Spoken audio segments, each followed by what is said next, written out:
Welcome back to Business Live, and to our big story tonight. The National Communications Authority, NCA, has sanctioned all 4 mobile network operators in the country to the tune of 34 million Ghana cedis for core services to customers. The 4 are Tigo, Glo, MTN, and Vodafone, and Tigo, I must say, actually. And so, let's see, Tigo was 111.6 million, and then Glo had 4.4 million, MTN had 9 million, and then Vodafone had 8.8 million. So how are you receiving this news? Kofi Kapito is the Chief Executive of the Consumer Protection Agency, and he joins me for a discussion on this development. You must be a happy man. Oh, I am happy when the people who are supposed to do business based on the laws don't do it on the aspects of the regulations, right, that the regulator cracks the whip. This is not the first time. I think it's about the third or the about the fourth time, actually. Fourth time, right, that this thing has happened. I'm sure we are happy because that is what would make the telcos sit up and then adhere to the regulators' standards that the issuance of license was given to them. Okay, so I am happy. You're happy, okay, right. So what do you make of the amounts involved here? I said earlier on, Tigo Airtel received 11.6 million, and then Glo had 4.4 million, and then MTN is 9 million, and Vodafone was 8.8 million. What do you say to critics who are saying that this is too harsh, considering the time that they have been given 30 days to pay the... It's not harsh. If they think it's harsh, they need to write to the regulator and ask for extension. I'm sure they will listen, they'll be reasonable. But my biggest issue is all this, and we've always asked NCA, you are collecting this on behalf of consumers. Exactly. People who actually went through the wahala and the troubles. My question is, how does it benefit me who was somehow affected? Yeah, that's a question a lot of consumers have been asking. Remember the reason why Airtel Tigo is paying more because of their recent issue with challenges with their, when they said they were merging and their systems could not port everybody automatically. I am sure that is what contributed to the higher fines. But my question is, some of this money should be directed directly to the benefit of the consumer. I'll give you an example.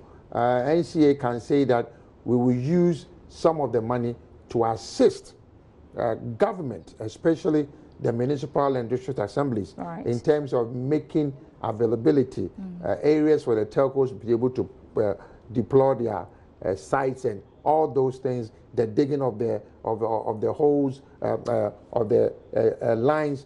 All these things can go in there, but I don't think NCA will give the cash to us. Yeah, I was coming to that. A lot of consumers have been questioning that because in as much as we want to see an improvement, anytime they find these telcos, we want to know what the monies are used for, because at the end of the day, we come back to the same issues. Conditions don't change. So do we know what the NCA uses this money for? What I know is it goes into government's pockets. To fund things outside the telecom industry? I'm assuming so, because you see, we have a country where everything goes into the consolidated fund. Right. Okay. In other jurisdictions, institutions are given their own source of power to collect revenue. If a fine is collected from for NCA on behalf of consumers, I think it's proper for NCA to use it to benefit the subscribers who use these various telcos. But you live in a world that even if you ask a question, sometimes getting an answer is very, very challenging. But I'm happy that the NCA has decided once again to crack the whip, and I'm urging the telcos. You see, there's something, if you do what is called self-regulation, if you regulate yourself, the law doesn't come after you.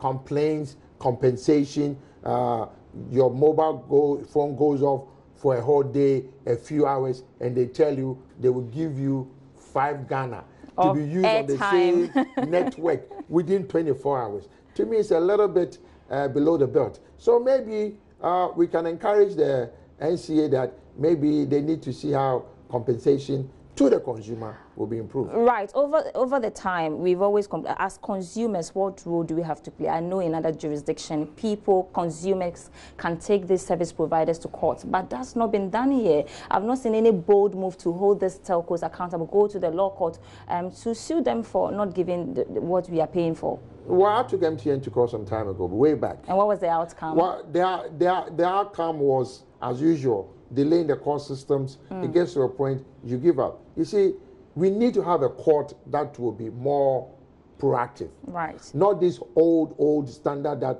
two lawyers will decide when the judge should be able to hear the case. And that is the delay in our court systems. Some of these things needs to be taken to the small claims court. It doesn't have to be tied up in the main court. Even NCA can even set up a court, okay, for arbitration, or even to decide whether I'm due some compensation or not. So all these monies, I am sure I will engage NCA and say, listen, the consumers wants to know.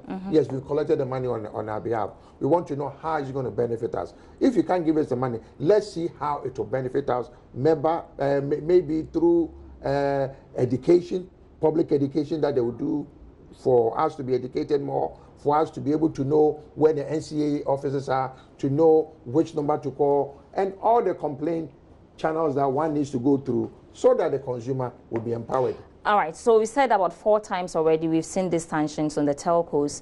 Nothing has really changed. If you ask me, in my opinion, we still have bad networks. Well, I don't think it's fair for maybe, us to say so I said changed. In my opinion, maybe I'm not supposed to have an opinion, but no, again, you're entitled to it. Yes, but again, I want to ask, beyond finding these telcos, what's the way forward? How differently should, you said we should know where the monies are going to, but how differently should the NCA be tackling the issues with the telcos so we can have improved services going on? You see, in Ghana, one of our major challenges with the telcos is infrastructure.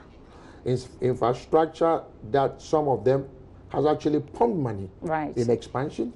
Even sometimes when they do, it is challenging. Look, let me give you a typical example. Some assemblies see the telcos as a as a cash cow. Why does the telco has to pay for some licensing at Ochemberiate, the same thing as in Accra? The local government system needs to come into play with NCA and say that there's a flat fee in terms of maybe putting up a site and everything at the assembly level. We cannot have this thing that people hold them hostage, because if they do, you need your mobile or your call to go through, but because the network is not available, it's challenging. I'm not trying to hold brief for them, but sometimes these are some of the things that makes their business a little difficult. I'll give you a typical example. We should have a way that we should have maybe a tube, a tunnel that all our cables are going through. Ghana, you lay your cable. Tomorrow, another company comes to lay its cable, and they don't even know that your cable is already there. A whole lot of confusion in the system. Your cable, so you have to go back. So all these things are the ones that are making them a little difficult. But to me, like I said, NCA, yes, it's good. You find them, let us know how the money is going to be. All right, thank you very much, Kofi Kapito. I'll personally be following you to know what these monies are used for by the NCA, but that's how we wrap up. Personally, I don't have a good network in my house at all, so I'll be following this story to the conclusion. And my name is Sandra, and that's how we wrap up today.